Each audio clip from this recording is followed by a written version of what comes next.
So I'm here, I'm still in lockdown, I've got my coffee, I've got my COVID main. Let's do some more Q&A and start, as we often do at the beginning, with the question I asked, which was, going to record another episode of the Q&A tomorrow, my personal channel, the thing you're watching right now.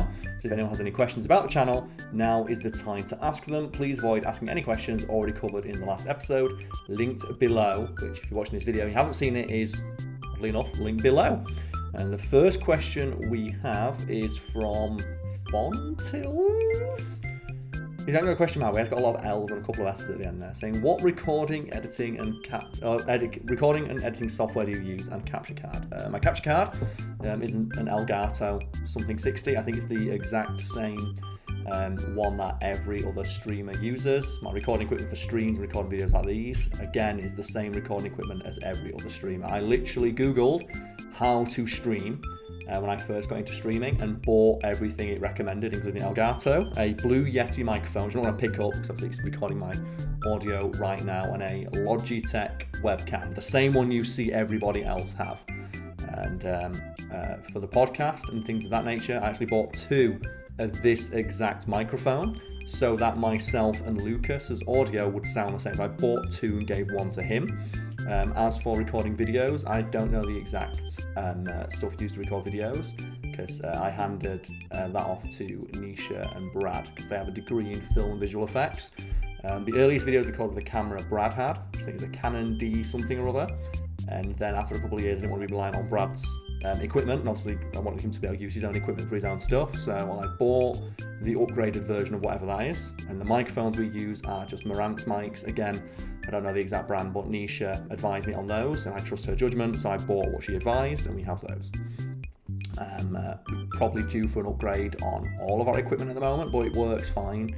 And the way I like to, or the way I've heard recording equipment described, is it's like guitars or any other consumer products where you can have an entry grade, and you got like the mid-level, which is roughly where we are on all our recording equipment. Then you have like the very, very, very highest end. And when you get to that very highest end, the price jumps from a couple £100 to thousands upon thousands of pounds. And the actual jump in quality you get is not worth the additional monetary cost unless you are on at the very extreme end of production in terms of quality, which we're obviously not. And the recording software, I believe they all have Adobe Premiere suites, the Adobe suites. I personally use Sony Vegas because that's what I used in college, and I got it for like £12 with the Humble Bundle. So I just use whatever's cheapest and whatever I'm advised to do, really. What are your top 3 favourite green animals? Oh no, probably snakes, frogs, and what else is green? What else is green? Snakes, frogs, something else that's green. Well, the fact it's not immediately springing to mind means it's probably not my favourite animal, so I'm going to go snakes and frogs, especially poison dart frogs. I've always wanted to own a poison dart frog and have it in a little cage, but it just feels cruel. Same with most pets that have dogs and cats and are used to being in cages and in houses and things like that. So how do you get such high quality audio despite doing things remotely? Well, we touched on that. For myself and Lucas, we both use the exact same recording equipment.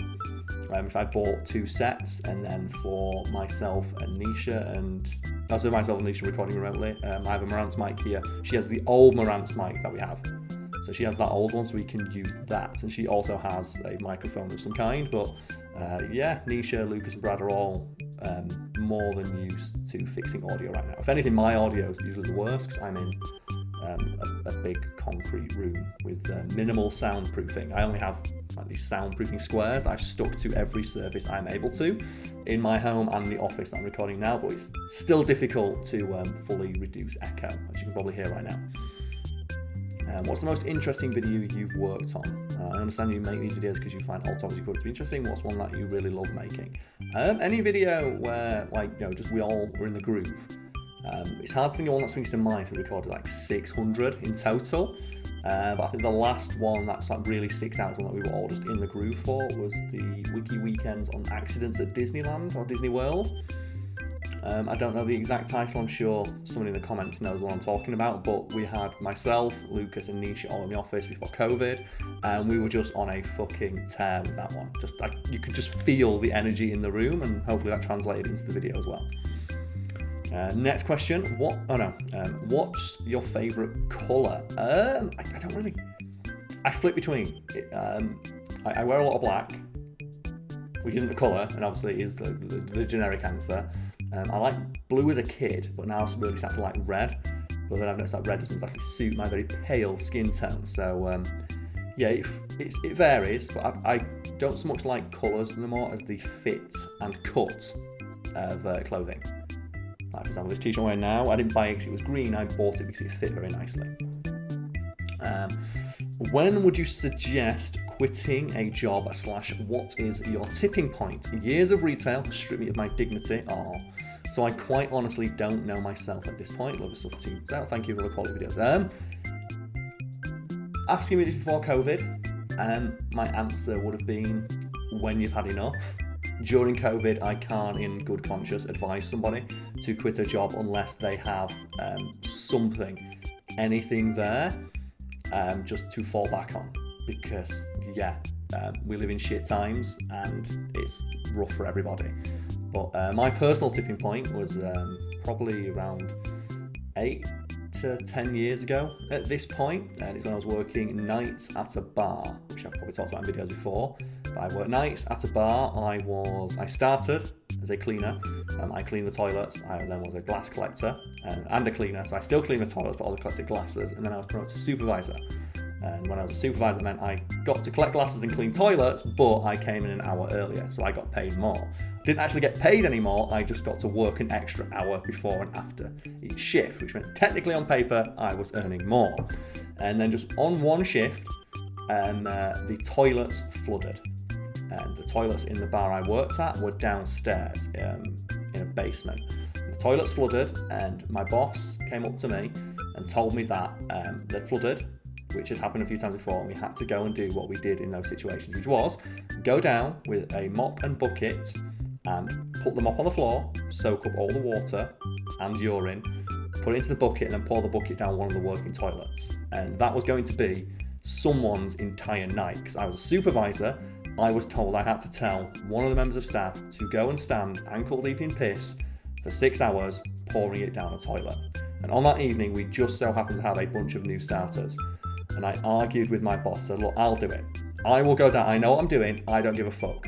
I've done this before. I am basically just immune to feeling embarrassed or disgusted by doing this, but I'm not going to send a new member of staff down there, because if we do, they're going to quit, and I've just spent a week and a half training them all. My boss told me, no, do it or you're fired. And I looked him in the eye and just went, okay, I'm done, and walked out the door and left. And at that point in time, I was living in a friend's box room, so I had people looking out for me in that way, and I was paying £40 a week to stay in their box room as a sublet, which they weren't supposed to do, but they're the things you do when you're younger, and you're living that rock and roll bohemian lifestyle. And I was also earning $100 a week from writing around a dozen articles, and I had that to fall back on. But I thought to myself, I would rather earn and have to spend on myself £60 a week, roughly, than deal with this shit anymore. And then I never looked back. And that was my personal tipping point. And then I went back to working periodically, mostly out of boredom, because I realised every couple of years, I've not met any new people in a while. I might as well go working about. Plus, I wanted to make sure I kept my CV, at least to have a job or two on there every year or so, in case writing shit the bed. So in all honesty, I don't know if I can recommend in good conscience quitting a job unless there's something to fall back on, even if only the thing you fall back on is something that's not necessarily that stable or that much, but that was enough for me. I live very simply, and I realised that the only thing I really wanted was to not listen to anyone's bullshit anymore, which I could do if I quit. But if you've got other things that are important to you, such as eating and sleeping, in a place that's cost more than £40 a week, maybe your personal tipping point would be a different place than mine. Okay, next question. You mentioned before that you have a plan for when the channel dies. Yes, there's a video about that. I'll link that below too, I guess. But why do you think it will die? There will always be people out there who love learning random trivia. There will be, but every channel dies. Every channel loses views and just eventually falls out of favour. Every show, every piece of media ever produced, no matter how good the quality is, will eventually lose enough of the audience where it no longer becomes profitable. I think a good example would be like the show Supernatural, which I know Nisha is a huge fan of, a huge fucking fan of, and even she was talking about when he got into his 15th season. I'm starting to get sick of it now. I love the characters, but I'm so sick of following the show, and I'm only following it out of a sense of obligation. I wish it had ended sooner, and that's probably what's going to happen with the channel. We're just going to get to a point where the only people following the channel are people who've been sticking with it for years, and unfortunately that's not enough of an audience to support running the channel. It's sad to think about, but it's the truth. And I've always prided myself on being transparent with my audience, and when that time comes, it will get announced. And it will get announced to the audience and to the people who work with me, so we all have the ability to make preparations for our own futures. But yeah, it's people are always going to enjoy learning new trivia, but whether they're going to learn or whether they're going to enjoy learning from us is another story entirely. Is there any games out there you've played as a piece of music that you really like? There's a few. None stick out in my mind recently. I've not played many new games in lockdown. I've mostly used it to go back to old games. Because yeah, I'm weird like that.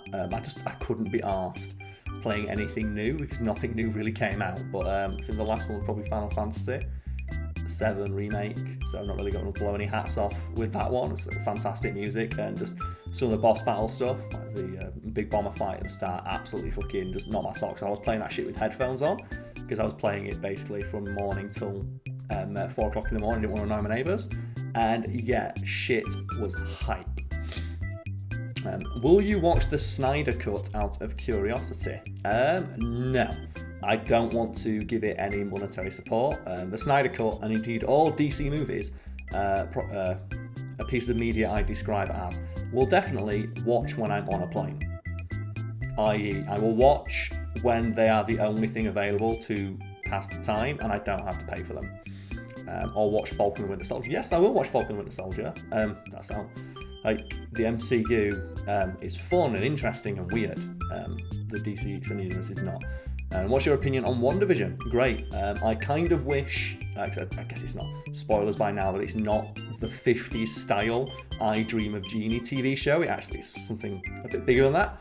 I kind of wish it stayed that. I would have loved to just watch a high concept show without any explanation that was just a sitcom with Wanda and Vision, just in the 1950s.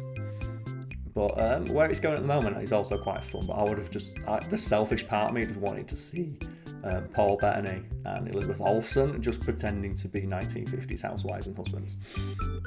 And then, oh god, what was the next bit? And, what's your opinion on WandaVision, how the MCU has new creative ideas, unlike Star Wars? Someone here asked a fucking novel. So that was all the same question. Well, yeah, I like Star Wars. I don't think I don't actively dislike Star Wars, at least not as much as people who claim to love Star Wars. But I think just over the years, one thing that's just really stuck out to me is just how creatively bankrupt the series is, and that the entire story revolves around 4 characters, and that each trilogy is the same story told 3 times. It's just the same story, and it's weird how a series that has decades of extended universe material to plumb from, full of great ideas people really enjoyed or at least found interesting, they told the same story again. I don't think that's really a unique or original observation, but it is an opinion that I hold, that it's just, yeah, it's really, really just not fun anymore. And I would, at this point, I enjoy discussing the universe of Star Wars more than I actually enjoy just experiencing it. Because it is an interesting universe, but you wouldn't know that if you watch the movies. Why does your bedroom look like a gulag? A little bit rude, but sure. We've been asked this a lot since we started recording, or we started uploading the content recorded in my house. I live in a place that has just exposed concrete on some of the walls. I guess you can see that a little bit here. And I guess it does look kind of depressing, but it didn't before I started filming here, because the reason I rented this place is because it had those concrete walls, which I'm allowed to put anything I want on. And initially the walls were covered in photos of my family, pieces of artwork like you can see behind me. and just pictures, all that fun stuff. Just really make the space my own. It had just a bunch of stuff on there that made me feel at home, because I could just put it wherever I wanted. I didn't have to worry about leaving stains on the wall. And then I had to start recording from home, which meant I had to remove all personal effects from the wall, which doesn't look great, admittedly, but that's what I had to do. I had to bring stuff home. I don't want to be travelling unnecessarily during a pandemic. People really don't like it. People really fucking hate the fact that my room looks so bare and barren. It's like, well, that's what I had to do so I can make the content for you. Also, why is everyone obsessed with the fact that it's just concrete? It's industrial chic. It's not for everyone, but I like it. Every person I've had visit my house before COVID likes it. They all think it looks cool and it fits my personality, and it's open, it's a blank space that I can do with as I please, which is why I've been able to just fucking duct tape a green screen onto there. Spoilers. Oh, and then the final question. Okay. If a viewer saw you in public in a COVID-free world, would you okay them saying hi? Or would you rather be left alone? I don't think we're ever going to be in a COVID-free world. Not if you live in the UK, people refuse to wear their masks. But before COVID, I was always more than happy to stop, say hi to a fan, pose for a photo. I think maybe people have got the idea that I'm a bit grumpy based on Twitter interaction, which is fair, because I'm a bit grumpy on social media. But on social media, people tend to be a bit more invasive. For example, nobody who's ever met me in person has ever asked where I live or called me a cunt. They usually just say hi and pose for a photo, and I don't mind that. But in a post-COVID world, I'm not sure I'm going to be comfortable doing it because the inoculation, around the vaccination, it doesn't actually stop me getting COVID, it just lessens the symptoms. And we're still going to have to adhere to social distancing and wearing masks for the very foreseeable future. It looks like. So I'm not sure how comfortable I will be doing anything like that until I've been given the all clear. And I'd hope people will understand that this is my health, it's my safety, it's the health and safety of people that I know and care about. I'm not going to risk that for a fucking selfie with someone I don't know. As harsh as that sounds, but I want to look after myself and people around me, which is why I'm recording these videos in my fucking house. But yeah, nice. That was fun. I hope people enjoyed that, or at least learned something. If you want to ask more questions, don't do it in the comments. Just follow me on Twitter and wait till the next time I do one of these.